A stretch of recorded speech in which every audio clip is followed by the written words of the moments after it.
E aí pessoal, beleza? Como é que estão? Vamos falar agora de uma questãozinha, ainda da Unirg, certo? Ainda da Aroeira, mas uma questão um pouquinho mais cabulosa de física, tá? Vamos falar assim, o aluno, para determinar o coeficiente de dilatação linear de um tubo, projeta o seguinte experimento. Ele pega o tubo com a extremidade fixa, aqui, e a outra apoiada sobre um eixo de um ponteiro, certo? Que pode girar livremente.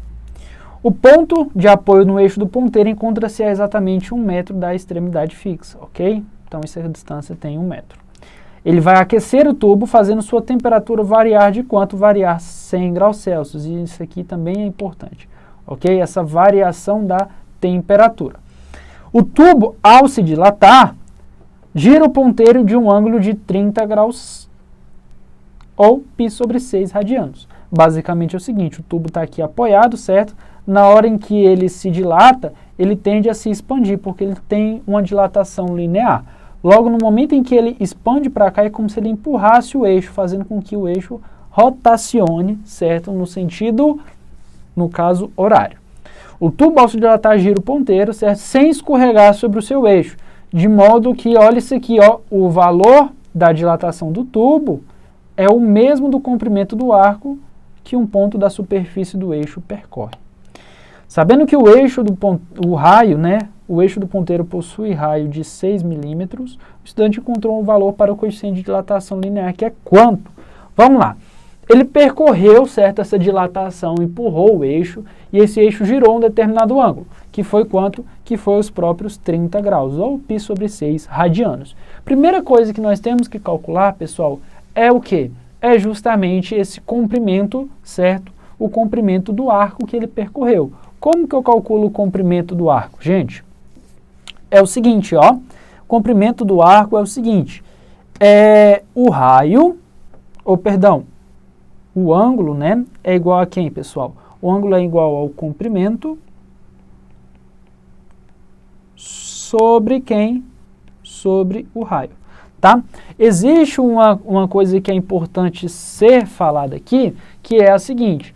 Nós sabemos que o 30 graus é quanto de 360? Se nós pensarmos em 360 graus, a gente pensa em uma volta completa, tá? Se nós pensarmos em 30 graus, a gente pensa em quanto? Certo? A gente pensa em uma determinada parte dessa volta. Nós poderíamos fazer dessa forma também, sem problema nenhum, ok? Mas seria um pouquinho mais difícil, tá? Certo? Daí a gente pensa em 1/12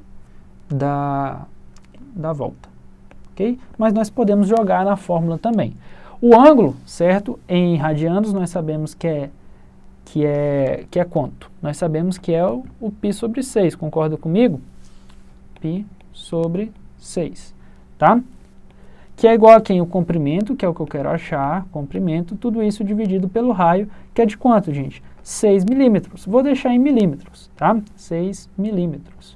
Não, perdão, vou passar para 10 a menos 3, ok? 10 a menos 3 metros. Vamos multiplicar cruzado essa equação, nós vamos achar a seguinte questão, certo? Que o comprimento é igual a 6 vezes 10 a quem? 6 vezes 10 a menos 3 π sobre quanto? Sobre 6. Corto o 6, quem que sobrou de comprimento? O comprimento, certo, ficou ok, já vou anotar aqui embaixo, ó. Comprimento do arco foi igual a 10 a menos 3 π. Não pode se esquecer do π, tá bom? Já vamos salvar esse comprimento aqui. Ok? Salvei o comprimento, vamos achar agora a parte da dilatação. Como que a gente calcula a dilatação? Lembra lá da formulazinha da dilatação? O ΔL depende do quem? Do L0, vezes o coeficiente de dilatação linear que a gente chama de alfa, tá? Vezes quem? A variação da temperatura. Esse ΔL é igual a quem, pessoal? É igual a quem? L0, que é o comprimento do tubo, que a gente considera essa porção de quanto? De 1 metro, e por isso que eu passei, certo? O que, pessoal? Por isso que eu passei o meu 6, o 6 aqui que estava em milímetro, certo? Que era o raio, eu passei para quem? Para metros, tá? Logo, esse aqui é em metros, ok? Por isso que eu passei para metros, porque eu vi o comprimento dele em metros, logo é importante deixar tudo na mesma unidade. tá? Vezes o alfa, que é o que eu quero descobrir, vezes quem, gente? O delta θ, que é a variação de temperatura. Ele falou para mim que a variação de temperatura é de 100 graus Celsius, ok? E quanto que é o meu delta L? Nós sabemos que o delta L, certo? O que foi o quanto que o meu tubo variou, é igual a o comprimento do arco que ele percorreu. Concorda comigo? Ele falou aqui para cima, ó, o valor da dilatação do tubo é o mesmo do comprimento do arco. E quanto que foi? 10 a menos 3 π. Então, a gente pega 10 a menos 3 π metros, que é o meu delta L, tudo isso igual a 1 metro, vezes o coeficiente de dilatação linear, vezes o 100. O 100 é a mesma coisa que 10 ao quadrado, graus Celsius, tá? 1 vezes 10 ao quadrado, 10 ao quadrado, certo? 10 ao quadrado que está multiplicando, passo ele dividindo. Logo, meu alfa é igual a quem? 10 a menos 3 π metros sobre quem?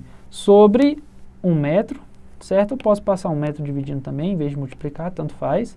Vezes quem? 10 ao quadrado graus Celsius. Por que eu quis passar esse 1 metro aqui? Só para mostrar uma coisa para vocês. Eu posso cortar 1 metro com 1 metro, gente, nessa situação, nesses casos, tá? É assim que se dá as equações, ok? O jogo de fórmulas é chamado as equações elementares, ok? E tudo isso, no final, vai dar quanto? 10 a menos 3 π sobre 10 ao quadrado graus Celsius, tá? Divisão de potências de bases iguais. Conserva a base, que é 10, e subtrai os expoentes. Fica menos 3, menos 2. Tudo isso vai dar 10 a menos 5 π, certo? Graus Celsius elevado a menos 1. Por que graus Celsius elevado a menos 1, meu povo? Porque ele estava lá embaixo e eu subi ele aqui para cima. Ok? Propriedadezinha aí da potenciação. Logo, o nosso gabarito é quanto? Letra B de bola. 10 a menos 5 vezes o π, ou π vezes 10 a menos 5, tá? Questãozinha aí que ela é um pouco mais trabalhosa no sentido de pensar, ok? Mas é tranquila, tá bom? Fiquem com Deus, um abraço e até a próxima questão.